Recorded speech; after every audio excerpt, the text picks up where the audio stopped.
あ、ここいるんだ。本当？見えないでしょ？どこにいるのかな？見えないよ。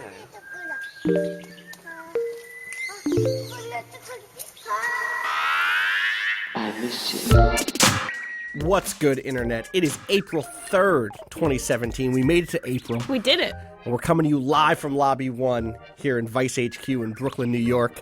Joining me, as always, Danielle Riendeau. Hi, how you doing today? Patrick Klepek coming to us from the Internet. It's accurate.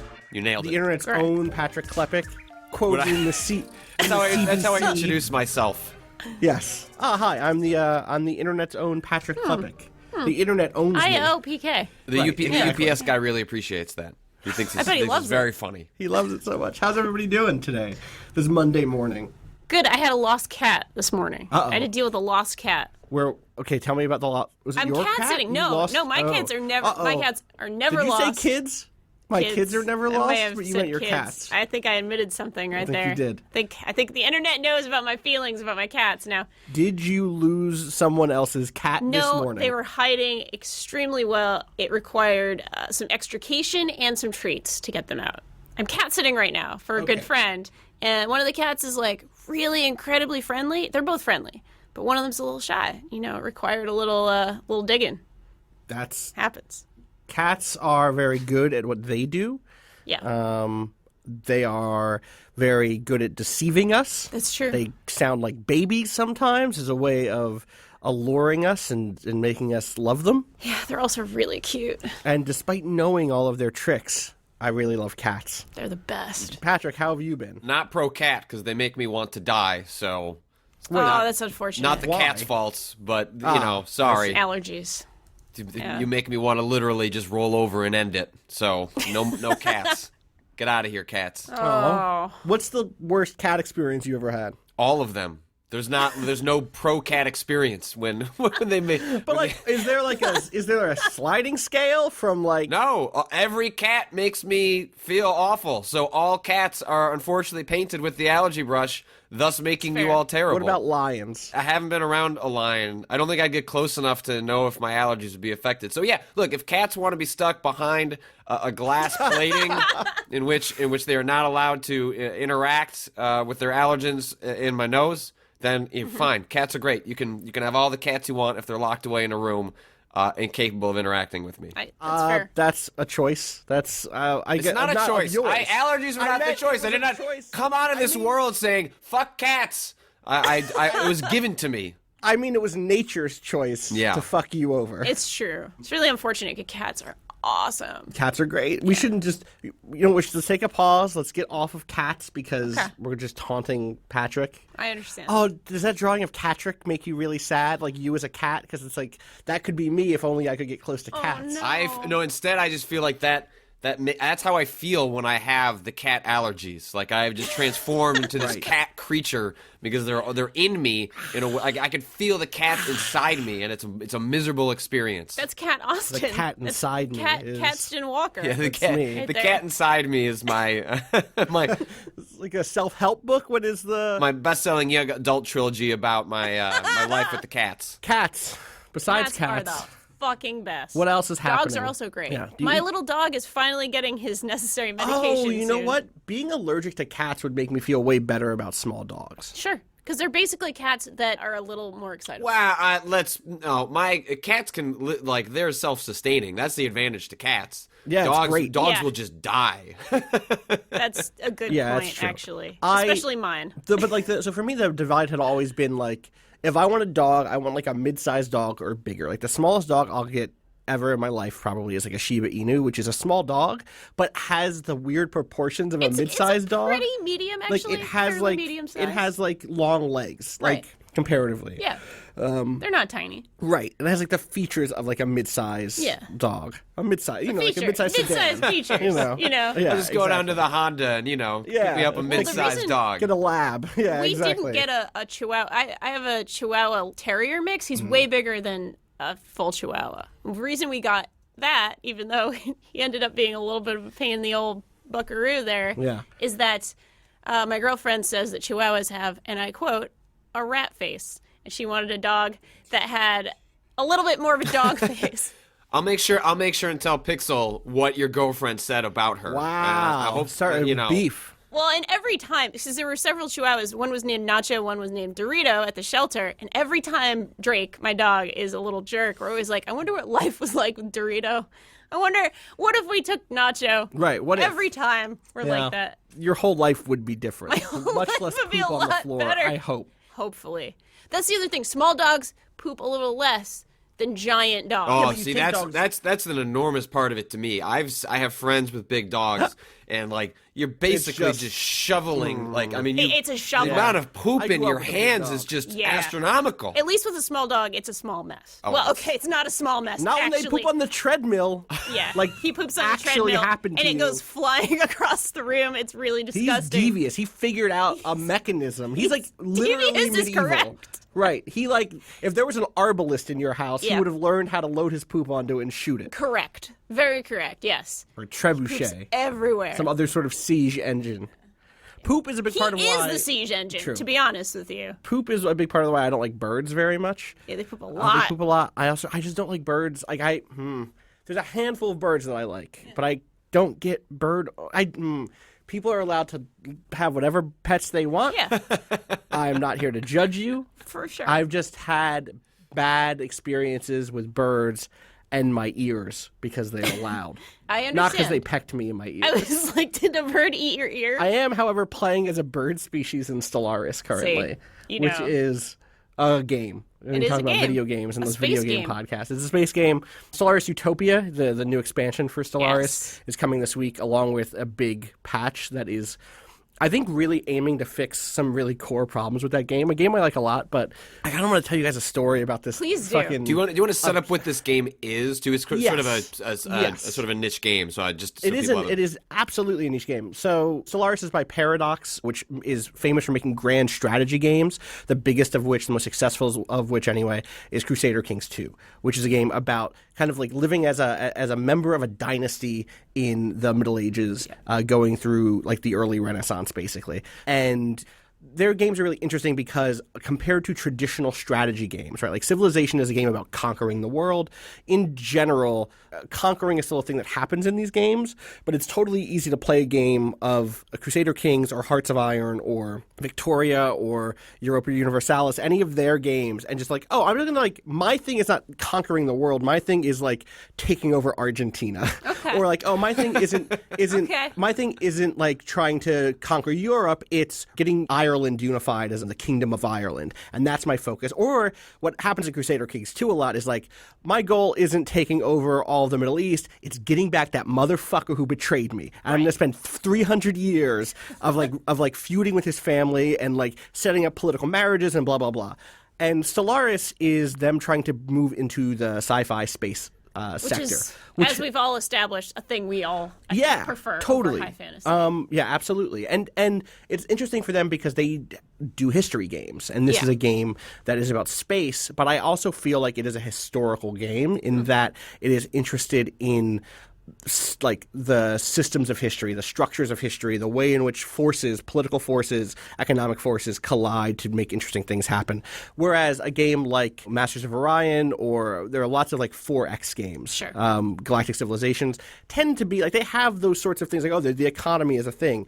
They tend to really just still be about exploring a universe and then conquering it, right? And there is still some of that here. I don't want to, this is the most like that one of their games is.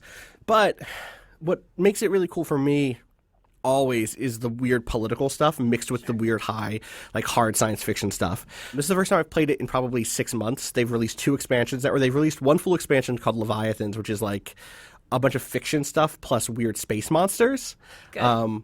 I happened to make a new species this time that ended up being, their planet like 2 light jumps away was a thing that was slowly devouring a star. And I'm now like 12 hours into this save, and I don't know what to do about that thing that's just eating a star nearby. Like, I just don't have the military force to go deal with it. I can't talk to it. It's called a stellar devourer. That sounds bad. That's a to great me. name, though. That's That's a great Yeah. name. I want to be Sounds very reincarnated descriptive. as a stellar devourer. Yeah, totally. So let me just set up this thing that happened to me because I think it's really fucking cool. To me, this arc explains why I play these games in general. So I'm playing as this bird species called the Penthalon Coalition. You can make your own species in this game, your own cultures. Did you name them? Did you name them? Yeah. The Penthalon Coalition. Why? Yeah. What would we explain? It just sounded cool to me. All right. I probably hit random a bunch and then found some words I liked and like squished them and then changed them or whatever. So I made them like 8 months ago and then jumped back in and was All like, right. I'll start with these guys who I made forever ago. So whatever my brain space was, I don't PC. remember. I get you.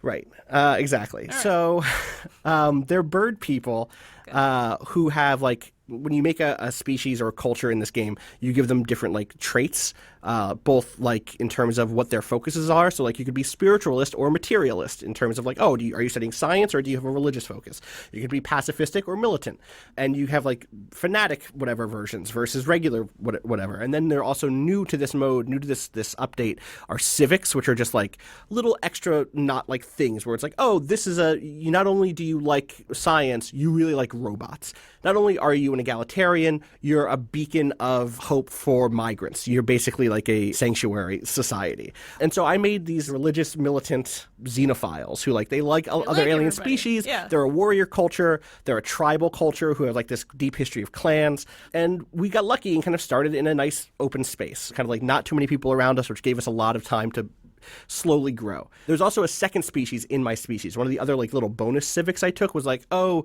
they don't call it an underclass, but there is a second species that I've given good rights to, but like are very clearly like set up to be the proles, right? Like, oh, they're hard workers.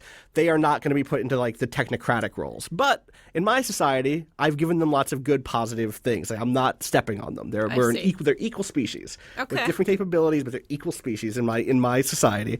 And so because Trying of to that, say they're separate but equal. I didn't say that. Sci-fi gets weird because when you have a species that's like, oh no, they're just smarter. Like it ends up being kind of a fucked up analogy for the world, and it's where a lot of this falls apart. I've never heard a longer pause from Austin Walker. Mass right Effect there. Andromeda does this super poorly in that Right. the antagonists this time around are all about like genetic purity and like, oh well, they believe that the Asari have a higher capability for intelligence. Or the Stellaris. They believe that the Stellaris have a higher degree of intelligence. And then they're proven right. Like, that's also true in this game world. And that's kind of like, y'all fucked up. Whereas in Stellaris, no one says that it's wrong in the world to believe that those people are better at picking apples than being scientists. That's just a fact of this game world that's fucked up because sci-fi can be fucked up sometimes. The point is, everyone has the same rights under the law. God damn it. That's a step in the right direction. Yes. A step in the right direction. Austin Walker's Stellaris journey. Well, okay, so here's one of the new things in this new Stellaris update is factions. One of the big problems with the early or with the original release was that in the middle of the game, all of your problems were external. It was just like, oh, I'm running into factions that want to, or I'm running into other cultures that want to kill me, or like I'm struggling to have enough money or whatever. There was never any of that like beautiful, good political intrigue that came from most of Paradox's games. Like it was just like, oh, they want to fight. It was never like, I'm crumbling from the inside because I can't keep people happy. Oh no, which is what those games do really well. So in this game, they added factions internally, or in this update, they kind of changed how factions internally work. So the first faction that started was a group called the Alien Justice Coalition. Okay. Good name. And they're all about like diversity. Like they wanted free migration and multiple species, and that all added up with what I had, and so like they were happy with me. The SJWs of the right. Stellaris It's universe. us. Yes, galaxy. exactly. Very big into diversity. And the way that these factions work is they have like 5 or 6 things that they care about, and some of them are things where they're like, hey, just don't fuck around with that and we'll be cool, and other ones are like, hey, if you do this, I'll be really happy. And so they were really happy with me because I did a bunch of things that they liked. Then like, a couple decades into this game, the Patriotic Vanguard started, and that already sounds bad. Oh, no. But they weren't that bad at first because they were like this militant group. They were like hawks, but they didn't necessarily want me to go start wars. They just really didn't. They believed that like being solitary was strong, like we should stay inside of our own culture. And at that point we were, because it was just the early game and we just hadn't found that many other cultures. And they wanted to like keep war on the table. They wanted me to be like, oh yeah, there was a situation in which I would declare war, a war of aggression. They just didn't want me to move into a softer position. But at the beginning of the game, that was totally fine. And then a little bit further into the game, I found a group of like lizard people who lived on a tundra planet, and I lifted them up to space because I haven't watched Star Trek. Prime Decided, directive. fuck it. Violated that Prime directive. Of course, we don't have the Prime directive. We're bird people. They don't have that. Bird Their people have Prime no directive is Prime like, hey, directive. you look cool. Come hang out with us. All right. I have this other tundra planet I can't colonize. You live on a tundra planet. Join my coalition and get on that planet. And so when I did that, there was a new group called the Free Elections Initiative that was all about how, like, when you bring in new people, don't, like, take away their right to vote. Like, make sure that they can be part of society in the same way. It's like, awesome, this is also good. And then some non-political stuff happened that then wrapped back into the political stuff.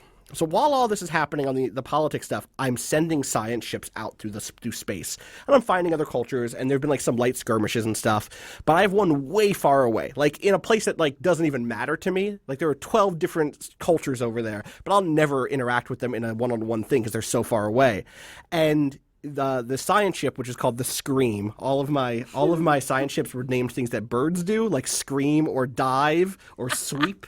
Or soar, right? I didn't like name a them. caw? This is You all. have a caw? I don't have a caw yet. All right. And all of my science, all of like my named characters are things like plume of Viridian or whatever, beak of vermilion, whatever. I only know V colors also. Sure. And so the Scream is up in this like weird galactic arm that I have not really been to at all. And then this thing happens where it's in like a galactic node. There are a bunch of ways you can travel through space in this game. You can do like just go from whatever planet to whatever planet slowly. You can do wormhole stuff, but my culture uses like hyperlanes. So the whole galactic network is like there's little highways you can jump from one planet to the other. I don't have access to the other ones, which means that this thing happens where my science ship gets caught on a node between two warring cultures, and then both of them shut down their borders. So it's just stuck here for a while. And also that node is a black hole. And so it's just orbiting this black hole, and it notices that there is something there that it can study. But no one on the ship, my science officer, isn't high enough level to study it successfully. So I'm just like, you're just stuck there, pal. And then I'm like, no, and I spent like 3 in-game years slowly repairing my relationship with one of the two warring factions so that ship can get out of that little node and go level up somewhere else. And it does that. I give them a bunch of gifts and like, hey, open your borders to me. Like, we're cool. We're never going to fight. I'm never going to see you again. Please just let my science ship away from this fucking black hole. And it goes out and levels up, and I bring it back so that it can scan this black hole. And then I get an event, because this game also has lots of events. And the event, I'm just going to read, this is the first event from this long chain, and it's called the Horizon Signal, Gravity is Desire. Oh, boy. And it says, Science Officer Wings of Ivory, Science Officer Wings of Ivory reports that the signal was unexpectedly easy to decipher, but that their team has spent considerable time confirming that it is not a hoax. It is a repeating half-coherent message in the Penthelin language, something like a poem. It repeats the phrases, gravity is desire and time is sight. It encodes coordinates near the black hole, and it ends with a dedication by name to the science officer, who adds dispassionately that they have confirmed that the signal has been radiating into interstellar space since before their birth. What? In fact, the signal may predate our civilization. And that sets off this huge long chain of events with like lots of decision making and stuff, which is really cool, and lots of like role play. Like, oh, do we want to lean into the religious side of our culture where we're like studying this and worshiping it, or do we want to lean into the military side of our culture where we're like, nah, send in a ship with a bomb in it, please. There's a section in it where they're like, this guy shouted out the worm, and then in parentheses it says, or maybe it was the worm where the W is capitalized, which is a really good joke. That's amazing. And then all of this collides because at the end of this set of quests and stuff, there's a section where a growing cult that worships like a time paradox came into power and released a retrovirus that turned my people into a previous evolutionary state of them. The leader of my culture was like, yeah, give me one of those, because he was completely bought in.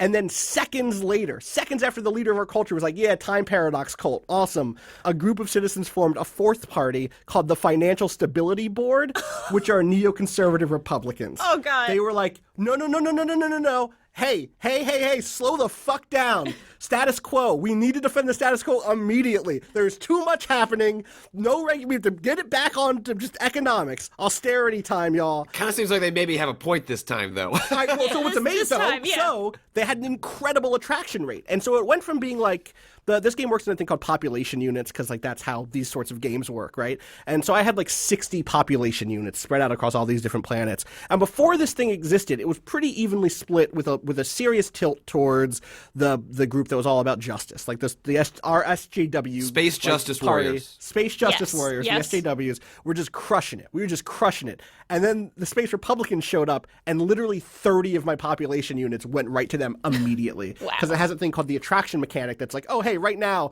that's really attractive. This is the thing we need right now, kind of thing. So at that point, I'm like, fuck off, Financial Stability Board. Like, give me back my people. Like, and I start trying to like subvert them and like run propaganda against them.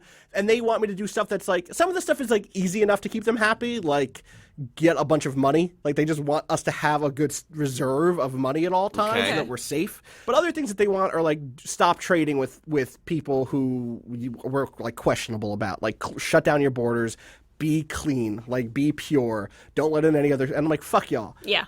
No. And then things got even more complicated. Oh, no. Which is, I decided the way to get stability that I was comfortable with was to form a federation, because I have seen Star Trek. Right. I have played Mass Effects 1 through 3. Okay. I understand that the way towards success in the universe is stronger together. You diversity of a bunch of different cultures, not just a bunch of different species, people of different beliefs. I just want to point out that Stronger Together was the branding of Hillary Clinton's failed 2016 campaign, so I'm feeling very nervous about what you're about to embark upon, Austin. I don't know where this story goes. I just want to say I'm nervous. We're taking the high road as in space. That's how high our high road is. That's where Hillary went wrong. She said we take the high road, they take the low. She should have been a space queen. She should have gone to space where they're the highest road that there is. That's right.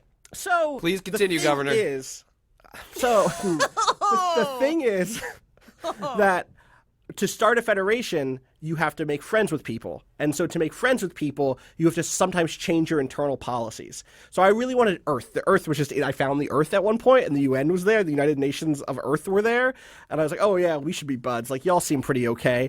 And to make friends with them, I needed to be friends with another group. And to make friends with that other group, I had to say, no more wars of aggression. I'm just going to do defensive wars from now on. And when I did that, the fucking patriotic vanguard lit up. And then they really lit up when I started the Federation, because the two things they care about is let us fight whoever the fuck we want to fight, and also no federations. Yeah. Right, they're xenophobic. They're just like, don't ever work with another group. And so suddenly their happiness goes from like 50% to 2%. Oh boy. And they're not that many people. They're like 10% of my population. But when 10% of your population is at 2% happiness, everything grinds to a halt. Woof. That's just like, oh yeah, we're not going to work in the electric factories anymore. You're not going to have any power. Sorry, bud. And like suddenly I'm in this weird position, which is I can keep the neocons happy. I can keep the Financial Stability Board happy. I just have to have a lot of money. They're totally into having a federation because it's stable. And I have to make the decision of like, oh, I'm going to make friends with like the traditional moderate Republicans over these extreme right-wing war hawks. And like that's when I know it's a good game. When the weird time-space cult has somehow caused a chain of events that's made me like go across the aisle and be like, you're more of a Mark Rubio. I can live with you. Find the three moderates. Right? That's the thing. Yep. And that's what makes these games really cool to me. Oh, my God. God. Because I had the whole arc of hating them when they started to like, you're a necessary evil that will keep things stable. I'm going to push towards you, and then we'll deal with you later. But for now, you're a little more stable. I really like Stellaris. A lot of the stuff has been really cool for me to come back to, because I liked that game when it launched, but it was really missing the stuff that I'm describing now when it comes to like internal conflict.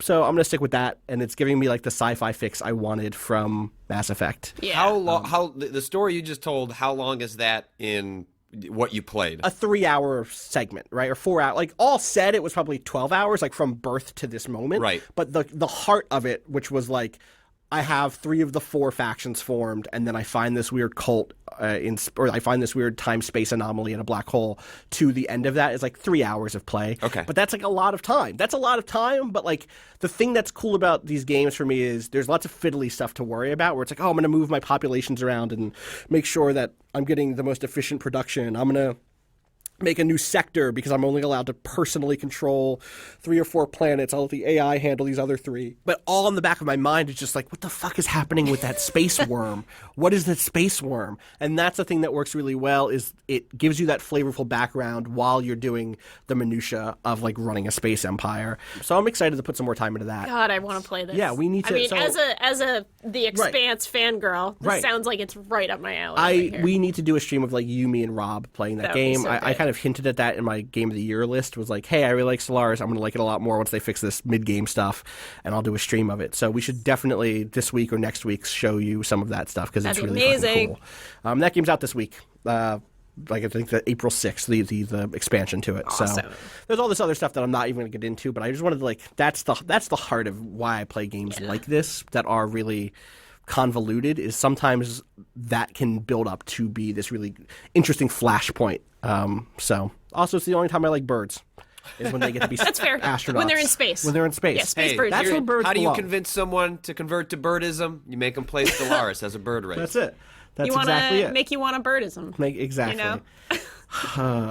How does anybody else have any really amazing game experiences this weekend? I mostly avoided games over this weekend because I was out of town, but I have been slowly plucking away at this VR horror game that's been in development for a couple of years called Narcosis. It came out last week. The premise is that you're part of a sort of underwater facility, with a whole group of people, and there's some sort of seismic event, like an earthquake that essentially like disconnects you from all the creature comforts and the nicely locked facility where you can go get dry, and instead you're tucked into your spacesuit, walking along the seafloor and like trudging through different dismantled parts of your facility and trying to avoid what I can only describe as sea spiders. They're I'm good. terrifying. I went through a sequence this morning in which I had to make my way through a sea spider like cove. There were dozens of them. They're enormous. Nah. If you misstep, they shove one of their arms into your suit, and then you die. They make a clicking noise behind you even as you're walking away, and you can only move very slowly, and so you're just hoping they're not tracking you, and I refuse to look behind me while I'm walking. Yep. If you're gonna die in the ocean, let it be from behind. Like let it just whatever is back there, just kill me. I don't want to see your face. What are you, a shark? Are you like a big sea eel? What are you? Giant sea monster. A turtle? Yeah. I know turtles are cute. Turtles eat people? Listen, I bet a turtle could eat a person if it a wanted to. turtle could Yeah. eat a person. We've made it this far because the turtles have chosen to not eat us. right. If see. we gave them an incentive, the turtles could turn. If you treated a turtle, I've seen Ninja Turtles. Yep, I have too. Yeah. I've seen other things with turtles in them. Right. I've been to a zoo. It's just that Crush is so nice. From Finding Nemo. He's I haven't such seen a nice Finding dude. Nemo. Oh, he's like the surfer dude turtle. Okay. He's so nice. You can't judge a whole culture based on I know. one person. I know. I'm pretty sure there's I've turtles in judged The the Little sea Mermaid. spiders, though. Fuck the sea spiders. you did judge that. I'm That's sure true. you're given I'm sure there's a better name. You're a crab something, but they're sea spiders, and they're bullshit, and I want nothing to do with them. Wait. Are they crabs? Are you the thing you Are they sea spiders or is Crabs it are spiders. The thing you're describing, is it just There a are crab? spiders. Austin, they are enormous. They are like the size of an elephant. They are giant, and they look like daddy long legs. And they put their thing, and they click, and they make noises. They're sea spiders. But if it's a big crab, that could be delicious. I don't want to eat this sea spider crab. I don't. It wants to eat me. That's all the more reason you got to eat it first. Circle of life, man. And the game itself is a little rough around the edges, but its heart is in the right place, and VR also allows games that don't have the fidelity you would like. This game would be a little rougher if you were just playing it on a big television screen, distanced from what you're doing. But what VR allows for is that lower fidelity art and technical expertise can be mitigated by the fact that if it's something atmospheric, being part of a VR can really enhance that experience. And I don't have many true, I don't even sure if I call it a phobia, but claustrophobia is something I deeply sympathize with. The idea of being locked into something, being buried alive is a top It's terrifying. It's sort pretty of bad. ways to die for me, like Yeah. being like that Ryan Reynolds movie from like 5 or 6 years ago where he Yes. is Yeah, in Iraq, Buried. I think, and then he gets locked into a coffin for like a better Isn't part it of a called couple of Buried? weeks. I was thinking of a different thing, but go ahead. Keep talking. Isn't it? Wasn't that Ryan Reynolds? Was that Ryan Reynolds? That might be right. I'm thinking of a completely different thing that might not have Ryan Reynolds in it. I thought it was I'm called Googling Buried. as well. I thought it was Ryan Yeah. Reynolds. You're almost Buried. certainly right. I was thinking about It is Ryan Reynolds. Mr. Brooks, which has Dane Cook in it, who I often wow. those two guys. Uh-huh. I feel like there's a path divided with them, Sure. and either of them could have wound up as the other one. And Ryan I Reynolds see where you're chose going. Ryan Reynolds chose right. Yeah. I see where Anyway, you're Dane going. Cook gets buried alive in Mr. Brooks, I'm pretty sure. Okay, so it's like even like Barry, that movie with Ryan Reynolds isn't a particularly good movie, but the conceit like unnerves me to such a degree, and that's what has made Narcosis like so like it's there's a line in the game where the character talks about like their situation is so hopeless that the easy way out would be killing themselves, but the suit that he is in is built to prevent fear from overwhelming you and allowing you to easily kill yourself. So the situation that he's in, like the suit he has is meant to stop him from like, That's brutal. like doing the thing that was easiest to just get out of the situation. And like, you know, you can't just like create a pocket of air and like just slowly Right. die in the water. Like all these sort of things prevent it from doing that to try and encourage you to overcome your fear and try and make it out the other side. So it's profoundly amazing. uncomfortable. I can only play it for like 20 really minutes good. at a time because it just kind of gets under my nerves, and I'm hoping to write about it early this week. I think I'm in the back half of it, but if you have access to a VR headset, it is worth checking out. Is that PC only? It's on PC. It might be on Xbox. I don't know. It's not on PS4. Let me. Okay, but Xbox so far does not have a VR? headset. No, that's, not yet. Yeah, that will. Those that'll- rumors are getting out there bit by bit. I don't know. That'll- I don't know. that'll We'll change. see some Yeah. on that stuff soon. Yeah, let's give it 12 Is months. my I think less. Yeah, right. I think it's less. on, That's it's on my guess. Oculus, and it's coming to Xbox in mid-April. I'm sure it's probably still interesting without a VR headset, but it's if you can go play it on Yeah. a Vive or an Oculus, I would recommend going down that path. Totally. Or not. It's awful. I don't feel good, so maybe don't go down that path. When I said totally, what I meant was no, I'm good. So you're both not into spiders. No. I'm not into spiders. I No. have tried my best to become an adult about spiders. Do you know what I mean? I feel that way about roaches, but it's less fear Yeah. and more utter disgust. They're very I gross. I am fear spiders. disgusted by spiders roaches. could burn. I don't care what they contribute to the world on an intellectual level. Sure, but Okay. burn them. Gotcha. Too many eyes. There's a lot of You eyes. don't need that many eyes. I once lost a black widow in a room, and it was the most scared I've ever been in my life. That's I was like, I've never been more scared. It was in California where there are black widows. Oh, God. I was at Cal Arts. It was in a dorm room, and it just like I saw it. I was like, oh shit, and then I was like, I have to go get something to get it. And when I grabbed something to go kill it, by the time it got back, it crawled behind the headrest of my God. bed. I was like, oh, it's just back there. It's just back there. It's like 3 a.m. I have to go to bed soon. What do I do? It was a long night. what did you do? I stayed up all night. You burned the building. Right. Yeah, right? pretty This is much. the only way to be sure. I eventually, Nuclear bomb. so the answer ended up being, I eventually killed a spider. But when you step on a spider and it's all gross and Yep. gooey, you don't know. I don't know if it was the spider. Yep. Oh God. And so the next week was just miserable. The next week was me just be like, there was definitely by day 3, I was like, all right, well, if I gotta go, I mean, God. this is it. I guess I might just get bit by, and I had to sleep in that bed. I had to. God. I saw 3 black widows that year. One of them was just in the bar. That was we went to a dive bar that was down the road from where the campus was, and it was great because it was a local dive, and Yeah. it was the opposite of being at Cal Arts. It was just lots of local townies who were 42-year-old dudes Yeah. who were just beer gut, playing darts, singing karaoke. It was the best. It was Sounds so awesome. good.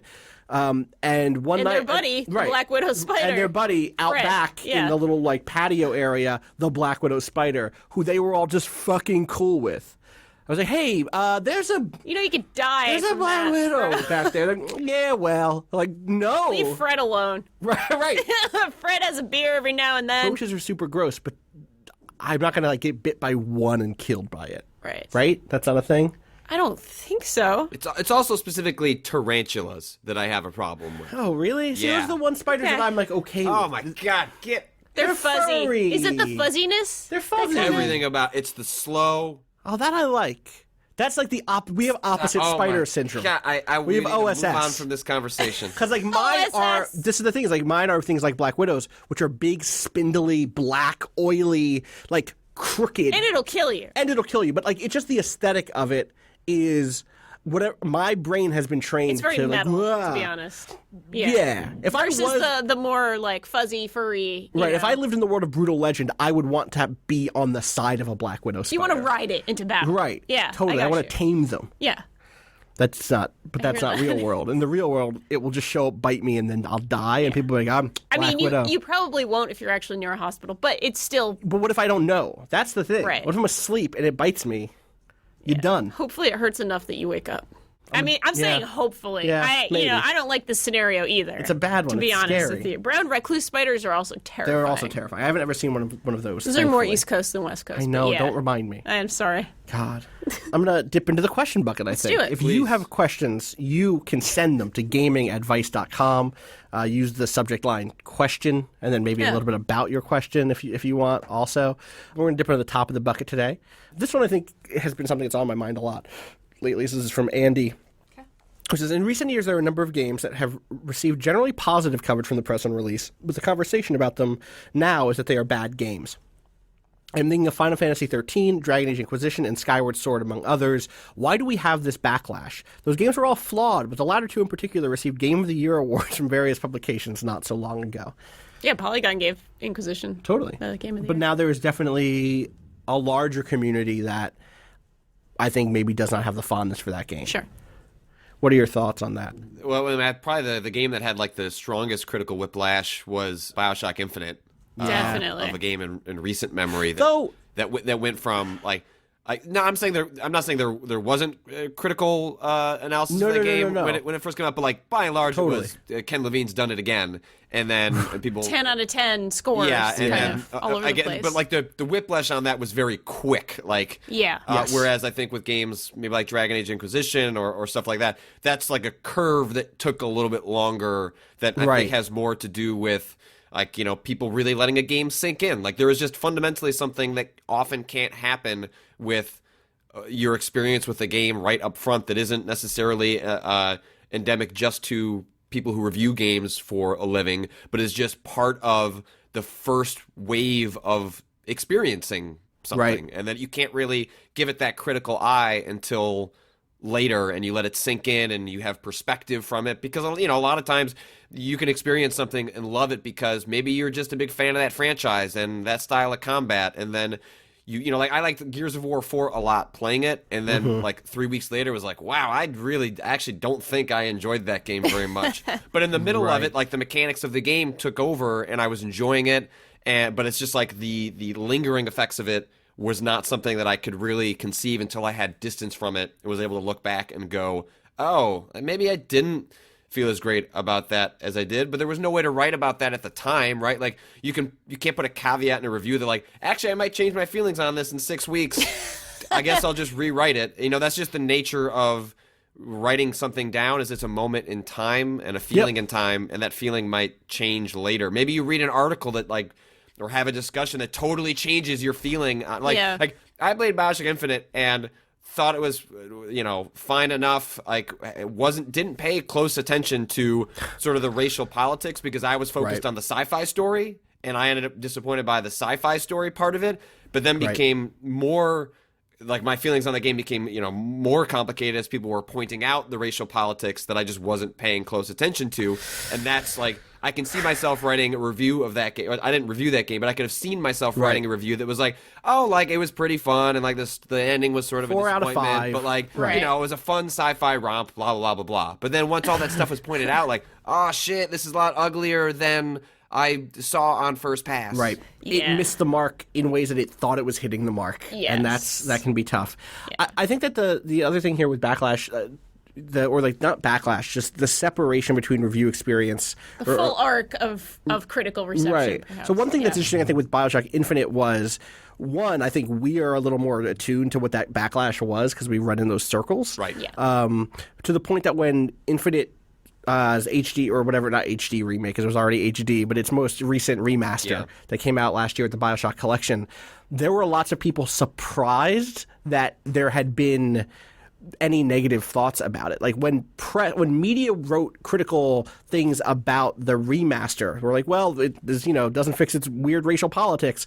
A lot of comments were like, why didn't this is like, you didn't hate First this 3 I'm years hearing of ago. it. Yeah. Right, exactly. 4 years ago, everyone loved this game. Where's all this criticism coming from? Because like, oh, well, yeah, you're not tuned into that same thing. A lot of writers happen to be tuned into those places, have heard it, have internalized those critiques, and that backlash has slowly happened in like this group of people. I don't know. I'm curious what the wide audience thinks of BioShock Infinite in the grand scheme of things. I wonder if folks still like really do hold that game up. I don't know. That's a good. The other thing that happens is the other thing, which is like big backlash against a game, backlash against the criticism of the game, where like reviews poorly, 6s and 7s, and then the audience fucking eats it up anyway. Yeah. And that's always interesting to see too. Like it's always, there are definitely the times. last game that had something that was that. I had thought Mass Effect Andromeda might find that. I think its core audience will still defend that game to its death, but Like I don't Spec know. Ops: The Line Like or the something like even that. the reviews of Andromeda are more like middling, slightly above. Like it's not like it cratered with critics. No, and then right, totally. Fans were on the other end of that. I'm trying to pay attention to chat if they can think of some. Yeah, if they can think of anything that does that way. I feel like there's sometimes it's just like a fan community Hand. thing. Somebody's saying. God Hand, but that's like a cult classic in a That's true. sense, right? I think that's more likely with Demon this sort of Souls thing. is a Demon Souls. Demon Souls Yes. actually That's maybe a great- the prototypical yes. example of this, in which Yeah. GameSpot was an outlier, gave that game of the year upon its the year of its release. Wow, Like, did they? Yeah, they were one of the Good on them. Well, Greg Kasavin Shocking. is like a Demon Souls acolyte, and clearly a lot of people had to like it for it to get Game of the Year there, but they were clearly ahead of the curve on recognizing what that game was doing, as opposed to how that game was largely interpreted. Was that the way it ran against the grain just surprised people in a way that, like, at that point in time, games were a lot more hand-holdy and set-piece driven. And now that Demon Souls didn't have some of that stuff, but it was purposely designed to cut against that surprised a lot of people. Also, it's the kind of game that if you weren't prepared for what it was, as a reviewer, I can see how you would fucking hate it, because if you weren't Yes. knowing what you were going in for, I could see how that would just sort of bother you on a fundamental level in terms of how you have to review games. Totally. But that's the game I can think of in the last 10 years that it's like a game that didn't review very well, became cult status, and now canonically the Souls games are viewed very differently than how Demon Souls was originally portrayed. Right. They're saying Destiny, Yeah, but that again is more middling. Well, like the fans, all of the people who I know who loved that game at launch also hated that game at launch. Sure. I think Kirk Hamilton's review of that game for Kotaku is like one of my favorite pieces of like traditional games criticism, like review, and it really nails this line of like, I can't stop playing this game, and also here's everything wrong with it. Sure. I think one of the things that someone picked up on, which is really good, are like crafting games right now. Yeah. That like 90% of the people I know in the games press don't give the time of day to games like Rust or Ark. Sure. And those games have massive communities of diehard fans. Yeah. And that's not like backlash to the backlash or whatever, but like I think that's a similar disconnect between audience and reviewer, you know? Yeah, I would agree. I think there's also something to Skyward Sword and Dragon Age Inquisition in particular, which is that they're both really massive games that are overstuffed with bullshit, but also have really high highs. And I think that's got to be part of it as well. You know, when you're reviewing a game, the stuff that sticks out to you is the stuff you're actually going to write about. So I'm going to remember the amazing dungeons in Skyward Sword. I'm not going to remember being stuck in the hinterlands for 25 hours. Exactly. Because I had to get through it, because I'm a reviewer. You gotta Which means do I'm it. going to get through it. Yeah. Whereas if you're at home playing and you're at hour 22 of the hinterlands thinking this is what I should be doing, then you're just going to have a miserable time. Yeah. Yeah. Yeah. It's difficult. I think Dragon Age 2 is an interesting example too, which I'm still plucking away at this thing. The second time someone said plucking away, we were talking about birds. Oh, so many birds. Sorry, birds. At this Mass Effect thing I'm trying to write, in which one of the things I bring to mind is Dragon Age 2, which on launch received really poor reviews, or pretty poor reviews, specifically for it's being so repetitive, reusing a lot of dungeon assets, the combat feeling dumbed down. A lot of fans didn't like it at first for that reason, or a lot of very vocal fans did. Right. It didn't. But then bit by bit, it grew its own fan community. The people who subdivided from Dragon Age Origin fans who liked something different and wanted something different from BioWare games stuck around that game and buffeted it. And then eventually I played it, and because I had my expectations reset, I was good, right? And the same thing happened with Destiny, actually, which was like I played Destiny after House of Wolves and whatever the other first, or Dark Below, before Taken King, and I knew what I was getting into. I knew what it was, and I had a pretty good time with it because of that. Yeah. And I think that's another thing that can come up in this conversation is like once that first initial wave of what is this thing, how is it, once that goes out, like that can shift your expectations, and shifted expectations change the literal experience of what you have with a thing. Like that's not a dirty secret, or that shouldn't be a negative. Like we should embrace the fact that having our expectations changes what our experiences is with something. So I don't know, it's useful to have that stuff in mind. Maybe one more quick one here, sure. and then we'll wrap up here. This one starts, hey, Waypointers, apologies in advance. This is a lot to chew, which maybe is not. maybe not. That's maybe not a quick one. Maybe that's not a quick one. We'll wrap back around to that one. How about this one here? This one, I'm really curious about your take, Danielle. This comes in from Evan, who says, hey, Waypoint, I'm a high school English teacher, and I'm always trying to lend credence to more contemporary forms of art and writing. Yes, we still do the traditional Shakespeare, but slowly our literary canon has expanded. It's not just dead white guys, and I want my curriculum to reflect that. I have my students read as many perspectives as possible, diverse in terms of race, gender, sexuality, and religion. Moreover, I want them to read and analyze other mediums. I want them to take TV, movies, or rap seriously as pieces of writing. The big question is, how do I incorporate video games into the classroom in the same way? It's way easier to send home a textbook. Alas, I can't send home PS4s and a copy of Horizon. Not to mention time commitments. What does this look like in a classroom? Does it belong? Do I focus more on larger game design? If so, I need your help, Danielle. What else could they analyze besides your oft-quoted player experience goals? Or do I focus more on traditional writing such as themes, symbols, or characterizations?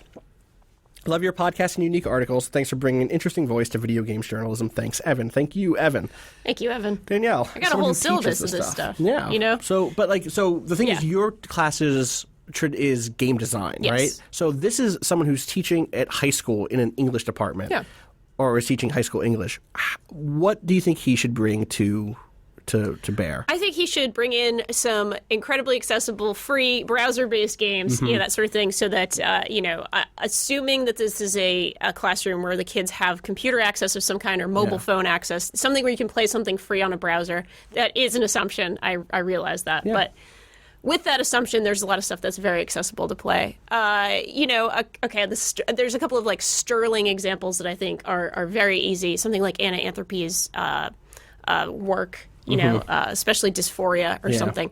That's something you can look at the themes, you can look at how gameplay itself and how mechanics themselves also can add to a theme or can teach you something through like interacting with the systems as opposed to just, this is like a visual novel. This is basically literature with pictures, that kind of thing.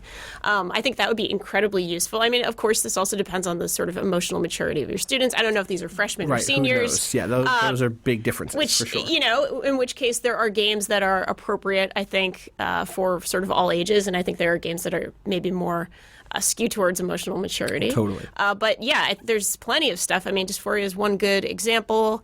There's... I don't know if I would give them Curtain, because maybe that's a little too heavy for high school kids.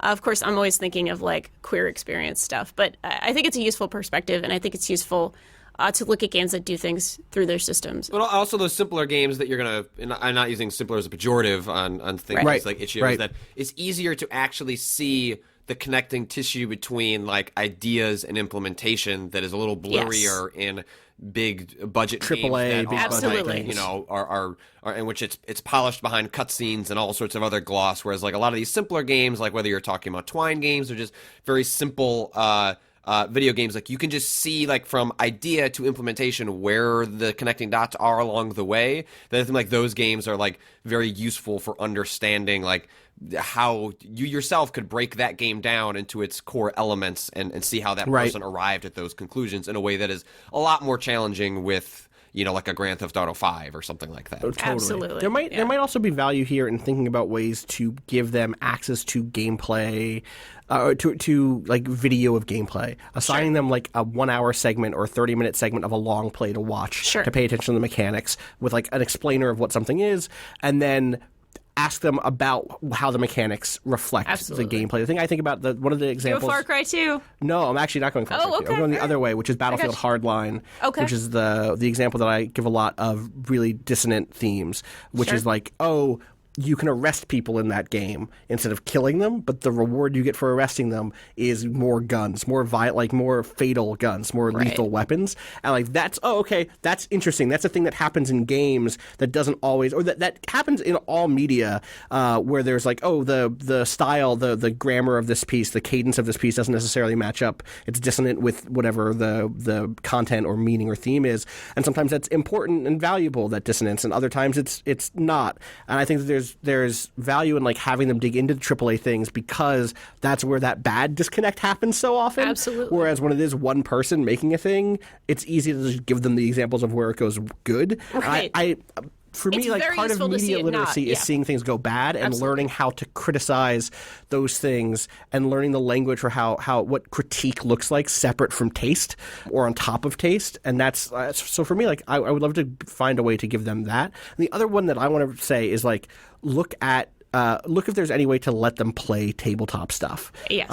Short tabletop, like 1 hour, 2 hour long things. There's a forum called Story Games. Look on Story Games for little, very like mechanics light, but still mechanics driven stuff that lets them experience how rules can lead to narrative development. And that to me is like core to what games are, is that story comes from rule sets, which is true in sports, it's true in big budget video games, it's true in small, alt games, and it's true in the tabletop space.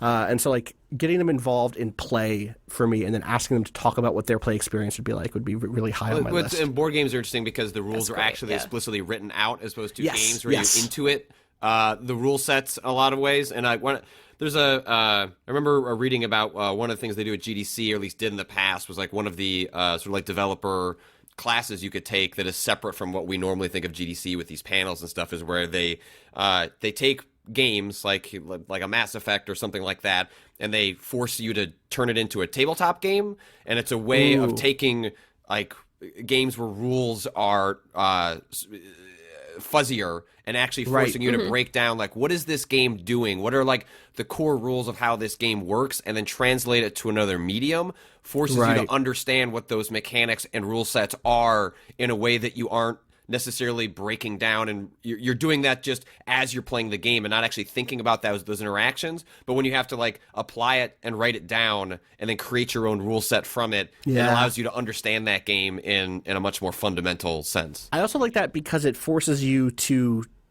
decide what you're prioritizing in your translation.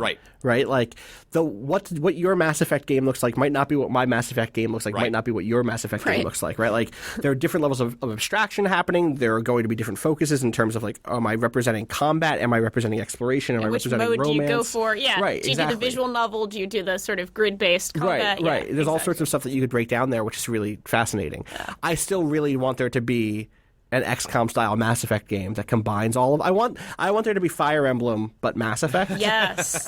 with the romances really built fun. in. I want like a cool ship with like 50 aliens, and like I can combine them in different relationships and have them have support conversations and friendships, and then also XCOM style cover based tactical like RPG action stuff. But also rad. like with the Mass Effect like system of like shields and armor and barrier and power interactions. Like I want all of that, and then also they date. Yep. Which is also for me just a problem with XCOM in general. Not a problem with, but a thing that I wanted XCOM to do in XCOM 2 that it didn't really do was like give me even more reason to like my soldiers. Right. Give them personalities, like not just cool names and looks and powers, but like I want them to chatter a little bit more. I want Instead them to get to know each other. Fantasy chess with kissing, it's sci-fi chess with kissing. That's all I'm saying. Best games. Get on Player that, 2K. experience goals. So that's all. So yeah, I think that's a good set of things that you can think about. Briefly. Yes. Briefly. Yeah. As for our, we have to have a near minute in all of our near minute. Oh, near minute. Can you at least talk a little bit about yes. your I experience? beat ending A. Okay. I got through ending A 2 nights ago. Yep. And then I was like, all right, I'm just gonna start ending B and then get to the opening like save point because I know what the opening's gonna be. I thought to myself, I'm gonna start like a route B, and then literally immediately, it was like, oh, there is new stuff happening here, huh? Yep. And then after that, there was even more new stuff happening, and I've gotten back to like the resistance camp that's Right. like the central hub on the world, but. There's already so much different interesting stuff happening.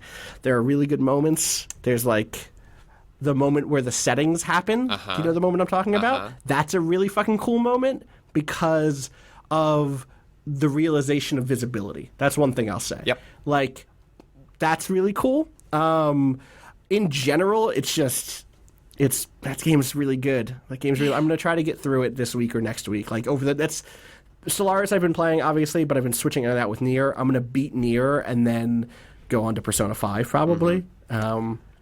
Briefly, also on Persona 5. Persona 5 is out tomorrow. Ugh, okay. Yeah. I think that's tomorrow. Pretty sure. Reviews are out. I'm like 20-something hours in. So I'm nowhere near far enough in to be like, oh, here's what I feel about stuff.